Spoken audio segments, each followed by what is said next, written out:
ગાડીઓ કેટલી ફાસ્ટ આવે છે અહીંયા, અને આ ડિવાઈડરની હાલત જોવો તમે, કેવું કરી દીધું છે. આ કોઈને બી ભાગી શકે છે.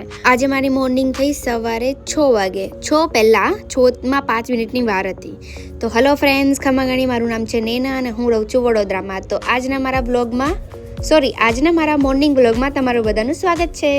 ગાઈઝ, મારા મમ્મીને જોયા તમે, સવારે 6 વાગે બી સિલાઈ જ કરે છે. 6 નહીં, 4 વાગ્યાથી ઉઠીને સિલાઈ કરે રાતે 12 વાગ્યા સુધી. એ કોણ છે? મમ્મી છે, મારા પ્યારા મમ્મી. જ્યારે મેં સવારે 8 વાગે ઉઠું એના પહેલાં તો મારા મમ્મીએ કેટલી બધી સિલાઈ કરી બી લીધી હોય છે. પછી બધું કામ કરશે, પછી અમને ટિફિન બનાવી આપશે, ચા બનાવી આપશે, પછી અમે જોબ જતા રહીશું 10 વાગે. આજે મેં મોર્નિંગમાં વહેલી ઉઠી ગઈ હતી, ખબર નહીં કેવી રીતે. તો પછી મેં ગઈ હતી સવારે 6 વાગે બહાર દૂધ લેવા. એક બી દુકાન ખુલ્લી નહીં બહાર, ખાલી આ એક જ દૂધની દુકાન ખુલ્લી છે. હમણાં વાગે છે 8:30. કેટલું મસ્ત લાગે છે ને સવારમાં સૂર્ય ઉદય. મોસમ જોઈને લાગે છે કે વરસાદ આવશે કદાચ. મેં ખાલી તુક્કો મારીને કીધું કે કદાચ વરસાદ આવશે આજે, અને 9 વાગે તો વરસાદ આવી બી ગયું.